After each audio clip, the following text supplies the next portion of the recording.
చేస్తుంది. శ్రీలీల నార్మల్ బాగుంటుంది కానీ ఈమె ట్రెడిషనల్గా మంచిగా చేస్తుంది. నాగ చైతన్య సాయం పల్లవి కాంబినేషన్ ఎలా ఉంటుంది మేడం? బాగుంటుంది. ఫస్ట్ టైం కూడా వచ్చింది కదా లవ్ స్టోరీ. అంటే వాళ్ళు ఆల్రెడీ ఒక సినిమా తీశారు కదా లవ్ స్టోరీ, సో దాన్ని మించి ఉంటుంది అనుకోవచ్చు ఈ సినిమా. తప్పకుండా ఉంటుంది. ఓకే, అంటే స్టోరీ రొటీన్ ఉంటుంది అంటున్నారు. ఏం రొటీన్ ఉండదు, చూస్తానే తెలుస్తుంది కదా నార్మల్ ట్రెడిషనల్. ఆ డైలాగ్ ఎలా అనిపించింది మేడం? గుజ్జు తల్లి వచ్చేస్తున్నాను. బాగుంది. మీరు అనరా మేడం ఒకసారి? మీరు సినిమా ఎట్లుంటుంది అనుకుంటారా? ట్రైలర్ బాగుంది, సినిమా ఎట్లుంటుంది? సినిమా నార్మల్ పల్లెటూరు లాగా అట్లా మంచిగా ఉంటుంది. సో పాకిస్తాన్ తోని ఫైట్ స్టోరీ ఉంది. మరి సినిమా అసలు చేపలు పట్టుకున్నట్టయినా పాకిస్తాన్ పోవడం ఏంటి అని చెప్పేసి అదే కదా వాళ్ళు ఉన్నది. ఈ సినిమా హిట్ అవుతుందమ్మా నాగ చైతన్యకి? అయితే తప్పకుండా అవుతుంది. అంటే ఈ మధ్యన వాళ్ళ తమ్ముడికి కూడా అఖిల్ ఫ్లాప్ వచ్చింది. ఈ సినిమా హిట్ అవుతుందా? అవుతుందండి. అంటే లవ్ స్టోరీ హిట్ అవుతుందా? పుష్ప రేంజ్ హిట్ అవుతుందా? అంతేం కాదు కానీ నార్మల్. గేమ్ చేంజర్ లా హిట్ అవుతుందా? గేమ్ చేంజర్ ఏం కాలేదు కదా అసలు. మరి ఎలా ఆడుతుంది? అవుతుంది. 100 కోట్లు కొడుతుందా మేడం సినిమా? కొట్టచ్చు. నా చైతన్య లుక్ వైజ్ గా ఎలా ఉన్నారండి? బాగున్నాడు. సాయి పల్లవి ఎలా ఉంది? సాయి పల్లవి ఎట్లా బాగుంటది. మీరు ఎవరి ఫ్యాన్? నాగ చైతన్య? సాయి పల్లవి. వెళ్ళినా సరే 7 సముద్రాలు దాటైనా సరే నేను తీసుకొచ్చి ఇక్కడ పడేస్తా అని చెప్పేసి ఒక డైలాగ్ కొడుతుంది. దానికున్న అంటే అట్లా డైలాగ్ కూడా చాలా బాగున్నాయి.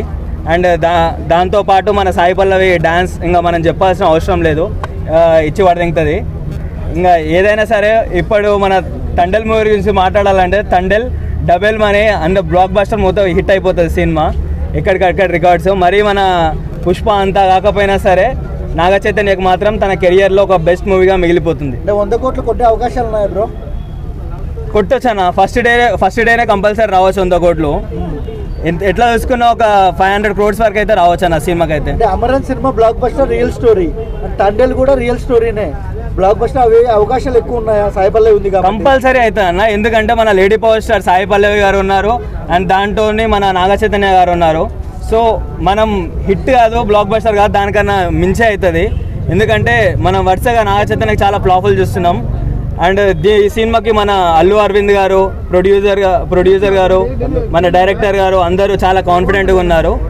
అండ్ మనం చూసుకుంటే కొంచెం మన శ్రీకాకుళం యాసలాగా కొంచెం వాళ్ళ పల్లెటూరు విజువల్స్, ఆ పడవలు అవన్నీ చూస్తుంటే మనకి ఎక్కడో పెద్ద హిట్ కొడుతుందని చెప్పేసి మనం చెప్పుకోవచ్చు. చాలా మంది సాయి పల్లవి ముందు చైతన్య చాలా తక్కువ కనబడతాడు, ఎందుకంటే డాన్స్ యాక్టింగ్ ముందు అంటున్నారు. దానికి ఏం చెప్తారు? మరి డాన్స్ ముందలా నాగ చైతన్య కాదు, ఎవరైనా సరే ఆమె డాన్స్ వల్లనే ఆమె లేడీ పవర్ స్టార్ అని చెప్పేసి ఆమెకు పేరు పెట్టారు. ఎందుకంటే ఆమెకున్న క్రేజ్ అలాంటిది. డాన్స్ మాత్రం ఎవరు మ్యాచ్ చేయలేరు, యాక్టింగ్ కూడా ఇరగదీస్తుంది. మనం చాలా సినిమాలు చూసినాం. ఇంతకు ముందు వీళ్ళిద్దరు కాంబినేషన్లో సినిమా వచ్చింది కాబట్టి మన వాళ్ళ కాంబినేషన్ ఎలా ఉంటుందంటే ఒక హిట్ పర్ఫార్మెన్స్ లాగానే ఉంటుంది. సో దాని ద్వారా మనం చెప్పుకోవచ్చు. మరే ఉప్పన అంటే పడవ సీన్లు చూసి ఉప్పన అని చెప్పచ్చు, కానీ స్టోరీ మాత్రం కంప్లీట్గా డిఫరెంట్గా ఉందన్న. ఎందుకనంటే చాలామంది చూసే అవకాశాలు ఎందుకు ఎక్కువ ఉన్నాయంటే మన దీని గురించి మన ఇండియా పాకిస్తాన్ వార్ కూడా ఉంటుంది, అంటే ఫైట్ ఉంటుంది, మన వాళ్ళని తీసుకెళ్ళి అక్కడ పెడతారు కాబట్టి. సో దానివల్ల సినిమాకి కొంచెం హై ఛాన్సెస్ ఉన్నాయి హిట్ కావడానికి.